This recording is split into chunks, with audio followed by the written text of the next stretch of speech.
Hello hi friends, today like ನನಗೆ massage ಸೆಂಟರ್ಗೆ ನಾನು ಸಿಂಧು ಮ್ಯಾಮ್ ಹತ್ರ ಬಂದೆ. ಲೈಕ್ ನಂಗೆ ಸ್ವಲ್ಪ ಲೆಗ್ ಪೇನ್ ಇತ್ತು ಕಾಲಲ್ಲಿ. ಸೊ ಇವ್ರು ಟ್ರೀಟ್ ಮಾಡಿದ್ರು, ನನಗೆ ಲೈಕ್ ಮಸಾಜ್ ಸಜೆಸ್ಟ್ ಮಾಡಿದ್ರು. ಇವಾಗ ಇದು ಏನು ಹೆಸರು? ಪ್ರತಿಭಾ ಇಲ್ಲಿ ತುಂಬಾ ಕಾಲ್ಫ್ ಥೈಸ್ ಶೋಲ್ಡರ್ ಪೈನ್ ಅಂತ ಬಂದಿದ್ದಾರೆ. ಅವರದು 1 month ಇಂದ ಸಫರ್ ಆಗ್ತಾ ಇದ್ರು. ಇಲ್ಲಿ ನಾವು ಡೀಪ್ ಟಿಶ್ಯೂ ಮಸಾಜ್ ಕೊಟ್ಟಿದೀವಿ. ಯಾಕಂದ್ರೆ ಅಷ್ಟು ಪ್ರಾಬ್ಲಮ್ ಇತ್ತು ಆ ಹುಡುಗಿಗೆ. ಮುಟ್ಟಿದ್ರೆ ಕಾಲ್ಫು ಥೈಸು ಶೋಲ್ಡರ್ ಎಲ್ಲ ಸಖತ್ ಪೈನ್ ಇತ್ತು. ಅದಕ್ಕೆ ಡೀಪ್ ಟಿಶ್ಯೂ ಮಸಾಜ್ ಅಂತ ನಾವು ಕೊಟ್ಟಿದ್ದೀವಿ.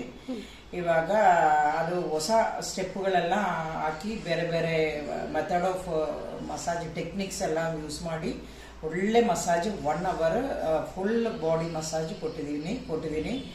ಇವಾಗ ರಿಲ್ಯಾಕ್ಸ್ ಆಗಿದೆ ಅಂತ ಹೇಳ್ತಾ ಇದ್ದಾರೆ ಹುಡುಗಿ. Thank you ma'am. Thank you Sindhu ma'am. Okay ma'am.